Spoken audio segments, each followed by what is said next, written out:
Well, originally, what is here on the head slide here was what I was going to do when I started preparing for this talk.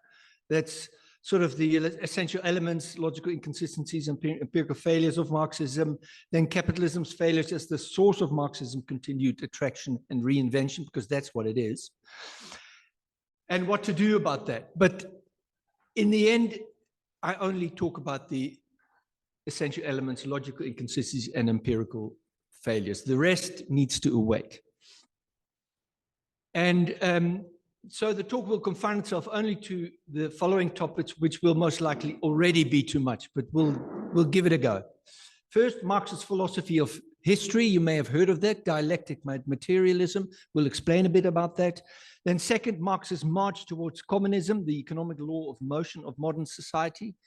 Marxist posits a logic by which the various phases of economic development necessarily go through these phases, and it culminates in communism. We'll spend most of our time on that topic, and then a modern reinvention of Marxism in the form of critical race theory. And we will see how much we will be able to get through. Okay, there's a lot of text. I'll basically be reading it so you can read or listen to me. Marx's dialectic materialism is an adapted version of Hegel's philosophy. And Hegel's philosophy was about the process of knowledge development, which runs something like this. An existing idea, which he calls the thesis, inevitably invites an opposing idea, which is then the antithesis, which through the conflict between them gives rise to a new idea, which transcends the prior idea. That's the synthesis. The synthesis then becomes the thesis of a new round of the same process. So according to Hegel, ideas are thus never ultimately true or false, but are subject to a never-ending process of transition. And Marx applied sort of the broad idea of that logic to the evolution of economic systems, to which he doesn't ever give a final destination, thereby deviating from Hegel. In Hegel's philosophy, it's never-ending. In Marx's philosophy, there is a culmination of history, that dialectic materialism will come to some form of final conclusion. In order to explain this evolution, Marx distinguishes between what he calls the material forces of production and the material relations of production. And if you read Marx, he introduces lots of cumbersome terminology that you have to get used to, but we'll keep it to these ones. The material forces of production are the techno-materialist side of production, meaning the state of technology, worker skills, raw materials required, and so on and so forth. The material relations of production, they are the forces of production, that is the techno-materialist side of production, create the material relations, that is the socio-economic order, which is then most suited to these material forces. The material relation consists of the property institution and legal framework, which gives rise to the demarcation of social classes. The material forces are inherently dynamic. Technology changes all the time, due mainly to technological change, which exercises continual pressure for change on the static material relations. Material relations, again, are the socio-economic order. That pressure causes internal contradictions within the socio-economic order, which express themselves as class conflict. The socio-economic order implicit in existing material relations can temporarily resist the pressure for change because it is reinforced by a superstructure of science, culture, and religion. And the ruling class of a particular socio-economic order, again, the socio-economic order demarcates social classes, and there'll be thus an upper class and an underclass. And the ruling upper class of a particular socio-economic order creates that superstructure in order to uphold the existing order from which it benefits.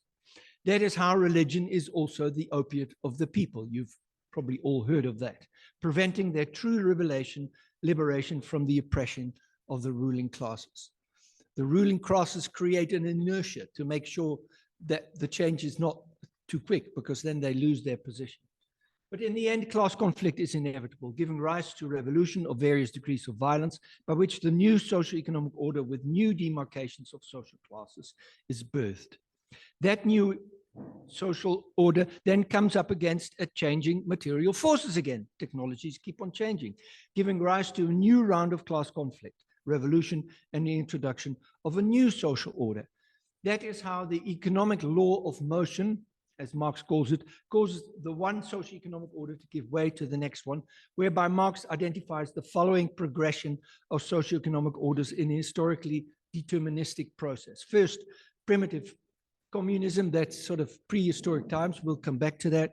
Then classical slavery, that's ancient times until about 500 AD, the fall of the Roman Empire, at least the Western Roman Empire. Third, medieval feudalism, that's say from 500 to 1500. Then merchant capitalism from 1500 to the 1700s. That's mostly my interjection. And then fifth, industrial capitalism or mature capitalism, late 1700s to the present. Then state collectivism. We've seen that happen in, say, Soviet Russia, China, Cuba of the 1900s. And then finally, communism as the final culmination of history. What Marx calls communism is not what we call communism as it was practiced, say, in Soviet Russia. Marx describes his communism in only vague terms as some kind of anarchist utopia where both private property and the state are dispensed with, which has obviously never materialized. Early Marxists were often anarchists. They were not communists in our understanding of the term. They tended to be anarchists. The famous Rosa Luxemburg was again anarchist. According to Marx, what ultimately drives the inexorable march towards communism through all these historical phases is private property in the means of production, which is what corrupts human character and creates the internal contradictions leading to continual class conflicts and class war. Only the abolition of private property will kill the human drive towards acquisitiveness and social victimization, and thus humanity, and turn humanity into true social beings, thereby bringing history to a final end. So as a result of private property, human beings are inherently exploitative and acquisitive. So we need to get rid of private property, and then human beings will be liberated to be true social beings. And that will bring history to a final peaceful end. The identity of the exploiting class obviously changes with each new social order in Marx's march. The capitalist as slave owner of classical time, the capitalist as landlord during the Middle Ages, the capitalist as merchant of the merchant capitalist time, and finally the capitalist as industrial firm owner under industrial capitalism. It is the internal contradiction and class conflict of the last phase, industrial capitalism, which finally creates sufficient revolutionary pressure to bring down private property by first establishing status collectivism, the state owning all means of production, and then finally by establishing Marx's version of communism. The quasi-religious nature of Marxism should be obvious from its historical determinism and its implied all-encompassing eschatology and suggestion for final human redemption and perfection. Marx is thus essentially an inverted type of Christianity, which adds to its attraction by appealing to the ingrained religious nature of humans. Truly, there's always been a kind of conversion to Marxism. One becomes a complete zealot, and that has always been the case since the beginning.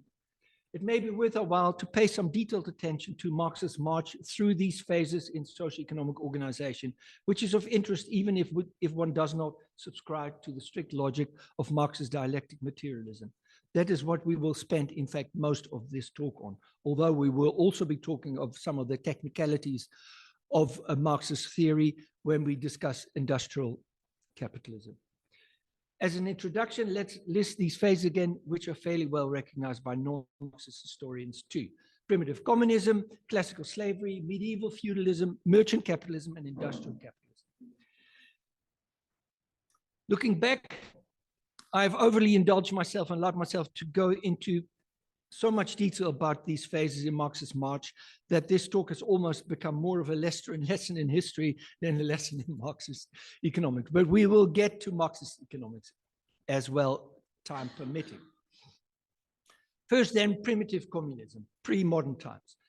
At this stage in Marx's march, there's in fact no exploitation and no class struggle because land is assumed to be abundant so that there is no competition for land, which could thus be held in common.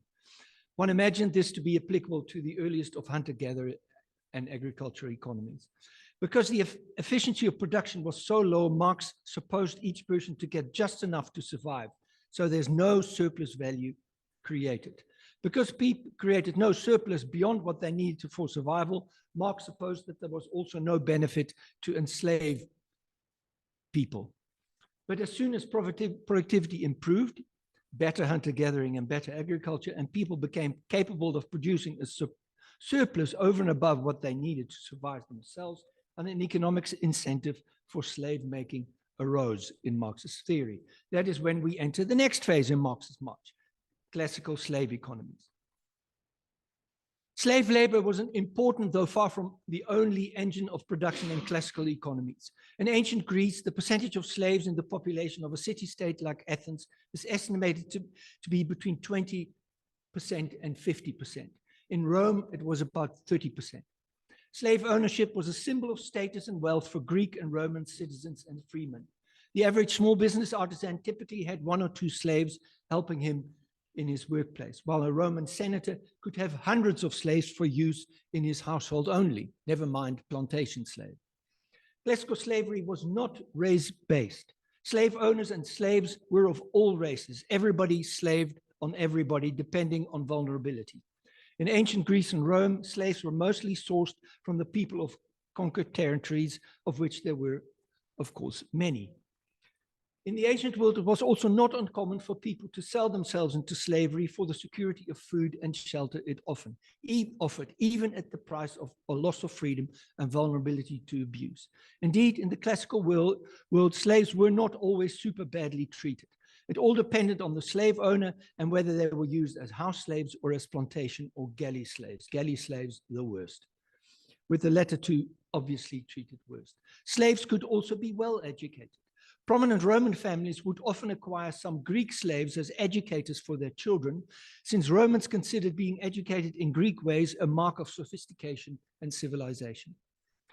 But the opportunity and scope for abuse of slaves was obviously massive, with the plantation and galley slaves often treated worse. During the last century before Christ, Rome had to deal with various slave revolts, all of which were bloodily put down. Empires permitted no resistance. Bible readers will be well aware of how ancient history is predominantly marked by a succession of conquering empires. Ancient history is the history of empires: Egypt, Assyria, Babylonia, Persia, Greece, and Rome.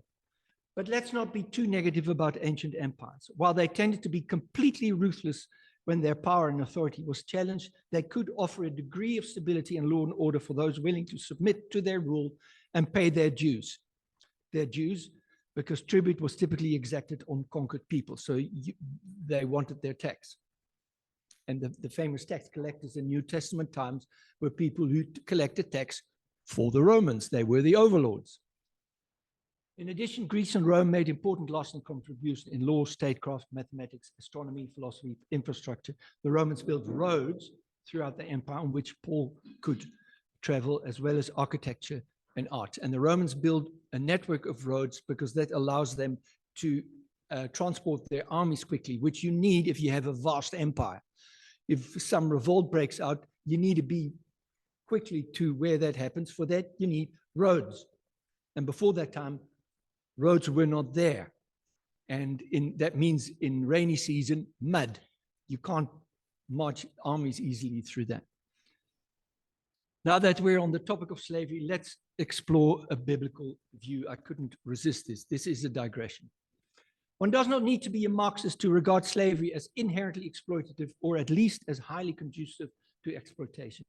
The Bible rejects slavery, but both the Old Testament and the New Testament implicitly adopt a pragmatic evolutionary approach to its eradication, similar to the approach it adopts with regard to polygamy and divorce. Note how, according to Jesus in Matthew 19, Moses made allowance for divorce because of the hardness of your hearts. But Jesus also maintains that divorce was not part of God's original plan as laid out in Genesis 1, which declares a lifelong mutual commitment of one man and one woman as the marriage ideal, for which the New Testament does, however, allow some exceptions and qualifications. It seems that the same pragmatic evolutionary approach is adopted to the ending of slavery. The rejection is implicit in Genesis 1's declaration that all humans are created in God's image and are thus free moral agents with sovereignty over their own person, which rules out slavery. An inherent limit on the expansion of slavery is also implicit in Mosaic imposition of the death penalty on kidnapping. Note, all slavery must begin with slave raiding, which is kidnapping. No kidnapping, no slave raiding, no slavery. Perhaps, and this is a big perhaps, Moses adopted a pragmatic evolutionary approach to the ending of slavery on the same basis of the hardness of your hearts, and until hearts were softened, allowed for slavery. But in spite of that allowance, Mosaic law did have some stringent stipulations which significantly lessened the inhumanity of slavery. For instance, Israelites were allowed to make slaves of fellow Israelites only as a form of indentured labor, that is, forced labor to work off a debt. In addition, the law capped the length of the enslavement period at a max of 7 years and cancelled it when bodily harm was done to the slave. There was also a stipulation to shelter runaway slaves and not return them to their master, which implicitly suggests that property rights in humans did indeed not enjoy unqualified legal protection. The allowance for enslaving foreign captives of war seemed laxer. Still, if an Israelite man fancied a captured foreign woman, she should be allowed a period of mourning and afterwards be given the full rights of a Hebrew wife. Notice, however, that while we still find such Mosaic injunctions as abhorrent, but in the context of their time, they were revolutionary breaks with established practice. Skeptics tend to stridently object to the Bible's pragmatic evolutionary approach to the ending of slavery with which the New Testament persists. Why not an outright uncompromising ban on the basis of Genesis 1? But given the realities of hard hearts at the time, the pragmatic evolutionary approach may arguably have achieved more in the long run. That brings us to the next step in Marx's march, and that is medieval feudalism from 500 to 1500. And the merit of the evolutionary approach seems borne out by the Middle Ages. Christian Europe progressively abandoned slavery until, by the mid to late Middle Ages, hardly any slaves were kept in Europe, barring Russia, where serfs were permanently bonded to their landlords. But that was only in Russia. In Western medieval countries, that was not the case. Genesis 1 had ostensibly seeped into the medieval conscience. Even the most orthodox of Jewish rabbis with the highest allegiance to the letter of Mosaic law have since long, at least since the early Middle Ages, and possibly earlier, I haven't checked that, ceased to allow polygamy as well as slavery. They too had understood the meaning of Genesis 1. In fact, Europeans were mostly the victims of slavery during the Middle Ages. The Muslim Barbary pirates of North Africa incessantly slave raided the coastal towns of Europe from Spain to Iceland between the 1300s and 1600s. And the amount of slaves made by Barbary pirates is estimated to be well over 1 million during that time. And that only ended once European navies became strong enough to repel the pirates during the 1700s. The Muslim Ottoman Turks also slave raided the Slavic peoples of the Balkan for centuries, so much so that the Slavic peoples lent their name to the slave phenomenon. We call a slave because it was so inextricably linked to Slavonic peoples, which were incessantly slave raided by the Ottomans. We come back to the transatlantic and trans-Saharan, trans-Indian Ocean slave trade later on. The essential socioeconomic feature of medieval feudalism was that title to all land rested with the king, who bestowed noble titles and land at his discretion to his vassals as reward for serving in his army. And that was relatively easy to do when the king's army conquered new lands, because that was the whole name of the game. While the king directly bestowed titles and land to the higher nobility, the dukes and the counts, the latter could in turn do the same for the lower nobility, to which the Middle Ages referred as knights. Knights vowed special allegiance to their higher noble lord and served as his special servant and protector during battle. Significantly, the English word knights is derived from the Germanic knecht. Afrikaans knecht, meaning servant. The privileged position of higher and lower nobility and their usefulness for the king rested on their specialized skill as soldiers on horseback in the king's army. Note that during the Middle Ages, the strength of an army was decidedly determined by the strength of its cavalry. Hence also the description of noble lords and knights as horse riders in European language. Ritter in German, Ritter in Dutch, Chevalier in French. Cheval is a horse in French. And the Mongolians, which ruled Russia and invaded deeply into Western Europe, were so powerful because they were such powerful horse riders. They could sit on their horse for weeks and could do arrows very accurately while riding their horse. Given the way land was given out, medieval economies were characterized by a high concentration of land ownership, which in turn gave rise to a highly unequal class-oriented society, particularly also because medieval economies were dominated by agriculture. So land was the predominant means of production. In addition to noble lords, the medieval monasteries were also large landowners, up to 40% of total available land in many countries. And part of the reason why Henry VIII left the Catholic Church was not only because he wanted to divorce his wife, he also wanted to lay his hand on the land of the Catholic monasteries in England. And monasteries derived their income from land rents levied on tenant farms. In line with the predominantly agricultural nature of medieval economies, about 90% of the population was accordingly rural. Towns and cities were still relatively small. Nonetheless, already during the Middle Ages, an increasingly important urbanized class of artisans and merchants organized around town guilds developed. As a result of the unequal access to land, in a largely agricultural society, the non-tenant farming landless were particularly vulnerable. That vulnerability was, however, somewhat lessened by the opportunity to cultivate the commons, that is, land open for use to all. Significant parts of England, as well as in other countries, were commons. They were open for use to everybody. But during the 1400 to 1600, you had the so-called enclosure of the commons, where they were enclosed and given as private property to landlords. Landlords also tended to provide some form of relief for the poor on their lands, as obviously did the monasteries. While landlords typically had to pay land taxes to the king, they could effectively pass on these taxes to their tenant farmers in the form of higher rents. Taxes were otherwise mostly levied in the form of surcharges, import duties, and toll fees payable to the landlord and or the king. Hence, taxes predominantly fell on those least able to pay, tenant farmers and small artisans and traders. Nonetheless, the nobility paid heavy taxes in blood.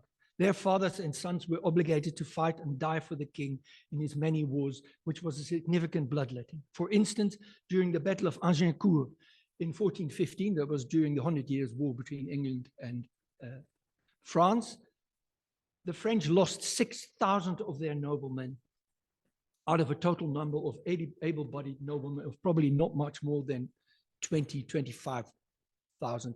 The population of France in the 1400s estimated to be at about 13 million, and nobility was estimated about 1%, which is 130,000. If you subtract women and children, you about to that number. So in one battle, you could lose a quarter of your noblemen. That's why medieval nobility tended not to survive much into the modern era.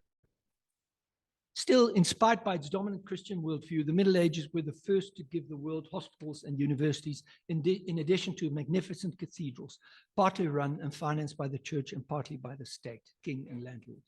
A knowledge of the classical world was also kept alive in the monasteries, which preserved ancient manuscripts in their libraries. Monks were often the intellectuals of the Middle Ages. While medieval king assumed by divine right absolute power over their subjects, the Middle Ages also saw the first hints and shoots of the limitation of monarchical absolute power, such as embodied in the Magna Carta of the early 1200s, even if the Magna Carta only limited the power of the king in his treatment of the landlords, the so-called barons. Its limitation on kingly powers never extended to all citizens and were soon repealed anyway. Contrary to popularity, the Middle Ages were not anti-science, although scientific progress could be hampered by scientific authoritarianism exercised by the church. The famous conflict between the church and Galileo was not a conflict between science and religion, but between a scientific orthodoxy upheld by both the church and many scientists at the time, on the one hand, and an allegedly insufficiently proven scientific breakthrough of Galileo on the other. And Galileo also had a penchant for being incredibly insulting to the Pope, and that does not help your cause. Note how scientific authoritarianism seemed to be on the rise again in the modern world, this time exercised by state institutions rather than the church. On the downside, the Middle Ages were generally marked by church and state persecutions of heretics, Jews, and witches. Ideas about freedom of expression and freedom of conscience and religion were still only nascent, in spite of also being implicit in the imago Dei of humans as per Genesis 1. One does not need to be a Marxist to agree with him that the highly unequal distribution of God-given natural resources, land mainly, was the main source of social injustice during the Middle Ages. This should be particularly easy to recognize for Jews and Christians, given the importance which Mosaic law attaches to the equal distribution of land, with the Jubilee ensuring that equal distribution was restored every 50th year. There is nonetheless a crucial difference. While the Marxists prescribe the abolition of private property, Mosaic law favors an optimal distribution of private property, at least when it comes to land. There's no suggestion in the Bible that all means of production nor all goods need to be equally distributed. We come back below to the negative practical effects of abolishing private property in land. We'll also say a few words about early Christians having land in common. In reality, the main class conflict in the Middle Ages was not between the haves and the have-nots of land, as Marxist doctrine would have it, also because the have-nots generally lacked the means to mount any meaningful resistance, even if the 1400s saw a number of peasant revolts. These revolts were once again bloodily put down by the authority, not always without reason, as they often degenerated into wanton lawlessness. Instead, the main class conflict of the Middle Ages was between the king, who increasingly wished to centralize power in his hands, and the noble lords, who wished to keep political power decentralized in their hands and in their regional realms, the duchies and the dukedoms and stuff like that, because the regional noble lords effectively had independent political power almost. This leads us to the next historical phase in Marx's march, merchant capitalism. The king won that class conflict, which marked the inauguration of the next phase in Marx's law of motion of capitalist society, merchant capitalism, which also involved the rise of the nation state. During the Middle Ages, common folk used to identify less as Englishmen, Frenchmen, or Prussians, and more as inhabitants of counties and duchies ruled by local counts and dukes, although a common language could sometimes forge some communality as well. But as the king increasingly took powers away from landlords and the regional towns where they held sway, political power got increasingly centralized on national capitals like London, Paris, or Berlin, and in the bureaucracy which the king established there to help him in his centralized rule. That trend marked the birth of the nation state and the rise of national identity, like being English, French, or German. National identity did not exist before that time. You did not consider yourself a German or a Frenchman or whatever. You were, a citizen of that little regional place. The king won his war with local landlords by forging an alliance with the newly formed wealthy merchant elites located in ever larger and more powerful cities, first in Italy, Florence, Genoa, Venice, then in Flanders, Ghent, Antwerp, Bruges, and then all over Europe. From the 1400s onwards, but particularly since the 1600s, the new merchant class derived its wealth from the increase in trade due to improvements in shipbuilding, navigation, the containment of piracy, and the discovery of the sea routes to the east. The latter made it much cheaper to conduct trade with the east, which previously had gone through the Silk Road via the Arab traders to the west, often via the Italian cities. The power and prosperity of the Muslim world would thereby also started to wane. Merchants added further to their power influence by increasingly venturing into banking as a natural extension of their intensive handling of money arising from their trading activities. Early forms of banking and financial trade flourished due to improvements in payment technology, like deposit banking, and the increased enforcement of contracts by governments. The merchant class thus eventually overtook the landed nobility in wealth and power.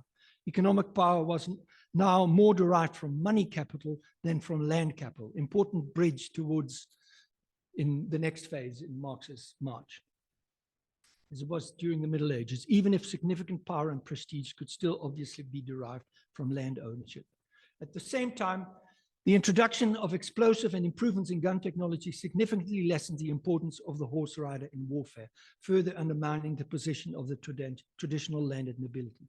In addition, the cost of war had significantly increased during the 1500s and 1600s, because now you need to buy guns and armaments and warships, with the result that kings increasingly needed money rather than horse riders to raise the strength of their military and the glory of their realm, which also played into the hands of the merchant class, which is what they had, money. And so the king and the merchant class made a deal. The king would use his power to enforce protections and monopoly privileges for merchants, while the merchant class would in return accept higher taxes on the additional money thus made, and would consent to being more liberal in providing loans to the king, increasingly by buying state bonds.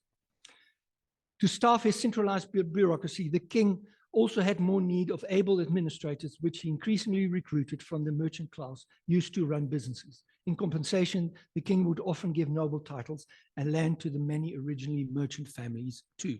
Most of the modern more that survived into the model age were originally merchant families who were given noble titles in the 1600s.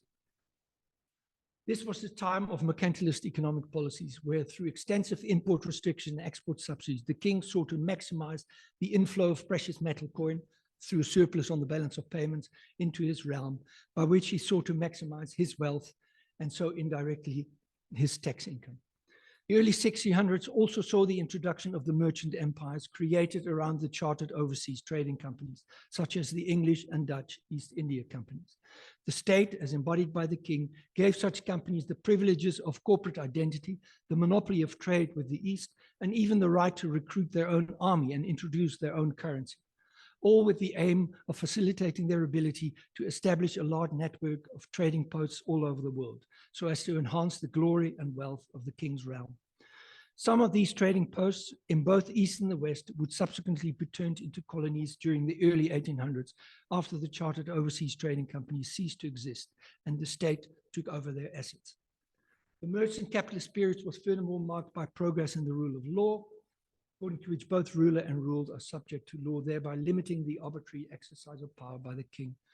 This was affected by increasingly placing parliament, the legislature, above the king, as evidenced by the Glorious Revolution, the late 1600 in England. This can be regarded as an early shoot of democracy, even if parliamentarians, both in England and elsewhere, were still mainly recruited from the ruling, land-owning and merchant classes. Constitutional democracy and universal suffrage still had to wait a century or two in most countries. Although the country which was the first in establishing a full-blown democracy was the US in 1776 already, whereas most other...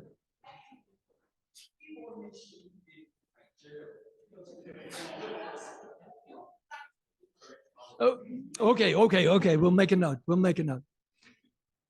On the decidedly darker side, the merchant capitalist period also saw the start of the transatlantic slave trade conducted by European nations during the mid-1600s to early 1800s. The terrible suffering and injustice inflicted on Africans during their journey over the Atlantic, as well as their treatment on the plantations in North and South America and the Caribbean, defy words.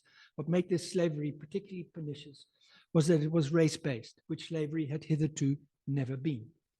We come back to the slave trade a bit later, controversially pointing out that how the trade, while a terrible European sin, was very far from a uniquely European sin, as popularly claimed by modern Marxists and Marxism-inspired critical race theories. Marxists typically posit a smooth, logical transition from the medieval feudal exploitation by the capitalist landlord to the exploitation by a capitalist merchant of whomever he did business with, which does not seem historically supported. Generally speaking, the landlords did not provide much trading capital for merchants, nor did many landlords move into trade or banking themselves, which the European nobility traditionally regarded as below its dignity, despicable tradesmen. As a rule, merchants generated their own capital over time. It seems that the real evil of merchant capitalist era lies in the state using its power to benefit particular private economic interests by granting them monopoly protections, as well as to allow private interests to take on a state-like institutional form, like corporate identity, by which it could create unduly large and powerful business entities capable of taking undue advantage of whomever these business entities dealt with, to which we come back later if time's allowed. And of course, the unequal distribution of land ownership still persisted into this era as well. It was just that land became less of a powerful economic asset. We end with a more positive note about the merchant capitalist era, which is that it also produced the scientific revolution as marked by pivotal scientific breakthroughs, such as those of Newton, Leibniz, Maxwell, and others. People became increasingly convinced that nature need not be an impenetrable enigma, but can be probed by a combination of human intellect, maths in particular, and experiment, to which the Christian worldview had arguably contributed. As C.S. Lewis's well-known quote has it, men became scientific because they expected law in nature, and they expected law in nature because they believed in a legislator. And in most modern scientists, this belief has died. It will be interesting to see how long their confidence in uniformity, nature's consistently obeying laws, survives it. Two significant developments have already appeared: the hypothesis of a lawless subnature and the surrender of the claim that science is true. We may be living nearer than we suppose to the end of the scientific age. I'm not sure that Lewis is right here by the lawless subnature, but that's a different matter. Okay, we've entered industrial capitalism. Okay, we can rush through it. Yeah, okay. The scientific age obviously gave the spark to the next phase in Marx's march, the invention of the steam engine, which marked the beginning of the Industrial Revolution. England pioneered industrialization, not only because one of its sons, James Watt, had invented the steam engine, but also because the country had the fortune of having ample supply of coal, the steam engine's fuel, and its coal mines being close to rivers or sea, which allowed the relatively cheap transport of coal, mass transport of coal, bulk transport of coal over water to factories. Industrialization in most other European countries had to await the construction of railways in order to mass transport coal more cheaply. So England was uniquely fortunate. Industrialization obviously means that animal and human muscle power and the dexterity of the human hand are taken over by machines in the production of goods, which initially affected mainly the sectors where the steam engine could most readily be put to use: textile manufacturing, spinning and weaving machines, transport, ships and locomotives, and agriculture, the tractor. The Industrial Revolution truly revolutionized society. You have no ideas the changes that it wrought. Most fundamentally, society's total needs for, say, cloth, which was previously produced by, say, 10,000 spinners and weavers in home industries, could now be produced more cheaply and of a better quality by only a dozen or so big textile companies. The social benefit is obviously that more people can now afford to buy quality clothes. The downside is that the profits made in cloth production, which was previously shared among 10,000 spinners and weavers, now accrues to only a dozen or so large factory owners. In other words, while industrialization increases the standard of living for all, it increases the standard of living for the few factory owners disproportionately more.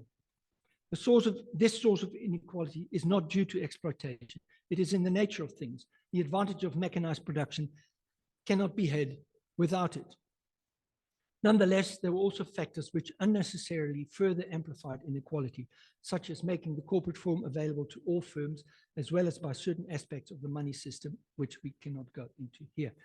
The industrial capitalist era persisted with the sins of the mercantilist era, but then even worse. The corporate form, which private interest could initially acquire only by way of a special concession from the crown, and only on the grounds of serving some area of public interest, like supposedly overseas trading, but it's basically not a public interest, it's a very private interest, was since the mid-1800s indiscriminately made available to all firms. The corporate revolution allowed for even greater bigness in private business entities, which facilitate the second industrial revolution of the later 1800s, marked by the heavier, more capital-intensive industries of steel making, shipbuilding, and the like. Since the corporate revolution of the late 1800s, most markets have indeed become oligopolies. The idea of perfect competition, forget about it. Most sectors became dominated by a handful of big firms. Okay. The industrial capitalist era was also marked by dramatically increased urbanization around the areas where industrial firms were located. Whereas most poverty used to be rural, where the landless and unemployed could at least make some minimal living by growing food or keeping cattle on the commons, or where the landlords would often provide some poor relief, most of its poverty now became urbanized, where any such relief for the unemployed was often lacking, at least at the start of industrialization. You get the phenomenon of the urbanized poor. Nonetheless, on the whole, industrialization dramatically increased general standards of living at the same time that it also dramatically raised inequality, especially after the corporate revolution. The plight of the poorest also steadily improved, though, in the course of the 1800s and 1900s. Because the increased productivity and profitability of industrial capitalism meant increased tax income for the state was enabled to provide better poor relief and state education. With time, the state also instituted maximum working hours, a 6-day work week, and outlawed child labor. The rise of the labor union movement at the beginning of the 1900s also meant that workers could bargain for better wages. The industrial capitalist era also saw the introduction of constitutional democracy and the institutionalized protection of liberal values in the 19th century sense of liberal, like the freedom of expression, of conscience, and of religion, with their derivatives like a free press, which should be implicit in Genesis 1's declaration of humans as being created in God's image, when the implication of them being free moral agents, which presupposes the above liberal values. So medieval practices of persecution of witches and heretics and Jews virtually ceased. The industrial capital era was also marked, okay, I've done that. Oh, hang on. The industrial was of course, marked by 2 devastating world wars with some of the worst human rights abuses, but none were so bad as the human rights abuses of the Marxist regimes which emerged during the 1900s in Russia and China, to which we come back below. In spite of the ever-rising inequality in contemporary capitalism and the ever-greater influence of big business over our private and public life, which threaten and undermine the very liberal values on which capitalism is based, the most industrialized nations still have the highest standards of living and the fullest employment, as well as the highest inequality, although that's not quite true. The highest inequality in the world is in Africa. But that's because there's very high poverty and with a few elites sort of dominating politics and business.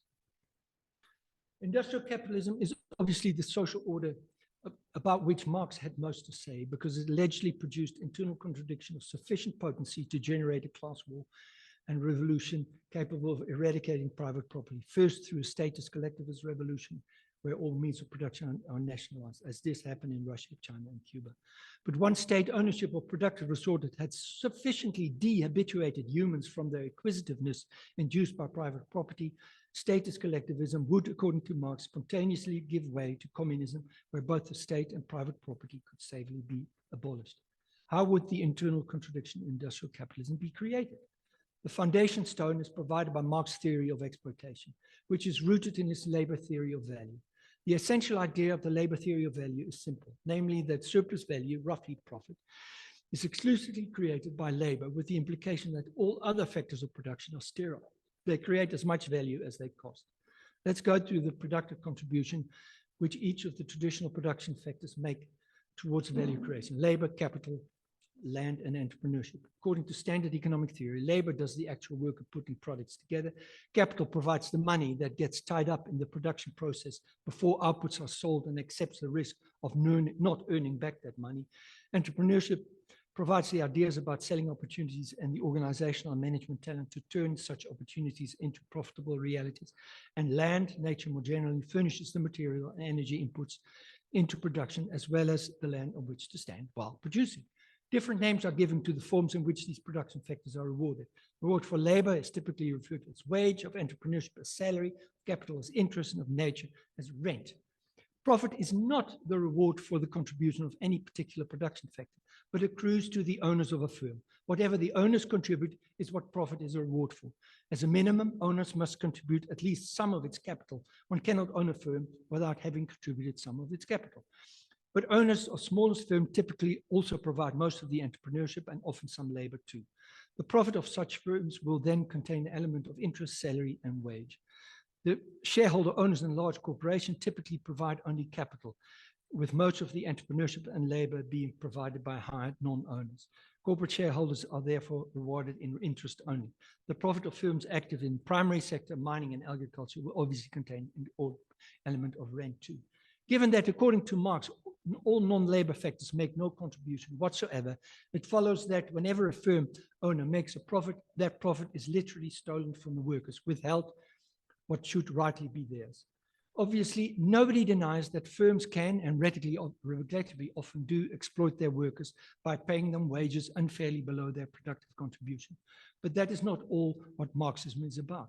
In Marx's logic, firm owners, by definition, always exploit their worker employees whenever they make a profit, be it large or small. They cannot help but exploit. If it is agreed that firm owners, employers, do make a productive contribution as entrepreneurs and capitalists, they do not necessarily exploit their workers when they make a profit. Workers who have not paid for the factory's machines, tools, and buildings, who spend no time and effort making sure that what they produce gets sold at a profit, and who do not need to pay for losses when production does not get sold at a profit, do not deserve to get all the profits as their wages. While workers do deserve a fair and equitable share in the surplus created, they do not deserve all of it. Owners, at least, deserve some of it. Obviously, the fairness of shares in the surplus cannot be entirely objectively measured. It does, to some degree, depend on subjective judgment, which is obviously a source of great, you can always haggle about that. It should be noted that according to the strict logic of Marx's labor theory of value, exploitation is not inherent in private firm ownership, but in the employer-employee relationship. Hence, the avoidance of Marxian exploitation would require the avoidance of the employer-employee relationship. In other words, a return to handicraft production by individual artisans. Alternatively, it would require that firms be exclusively organized as worker cooperatives, where employed workers are the employing owners too. Moreover, if firms are to be nationalized and become state property, as Marx advocated as the in-between phase, the state becomes the exploiting capitalist in terms of Marx's own logic. And Marxian state capitalism has indeed been exceedingly exploitative, particularly through the mismanagement and unproductivity of state enterprises, whose products citizens had no choice but to buy, and partly through the various grandiose but murderous schemes of communist dictators like Mao and Stalin. Mao's great leap forward and cultural revolution, by which he hoped to finally kill off the capitalist spirit in his people, led to the death of between 40 and 60 million Chinese people, many through starvation. And Stalin's enforced farm collectivization all led to the starvation of at least 5 million Ukrainians during the 1930s. We come back to Stalin's treatment of the Russian peasantry, the gulags below. Marx's collaborator Friedrich Engels was well aware of the problem that nationalization implies state capitalism. Engels rather came to favor worker cooperatives as the solution to capitalist exploitation. There are examples of successful worker cooperatives in the world, but an abiding problem with them is that if owners are to be confined to workers, workers have to become the sole equity capital contributors and have to risk that capital, which many workers will not be able and or willing to do. A blanket requirement that all firms function as worker cooperatives would therefore severely limit economic activity and employment creation.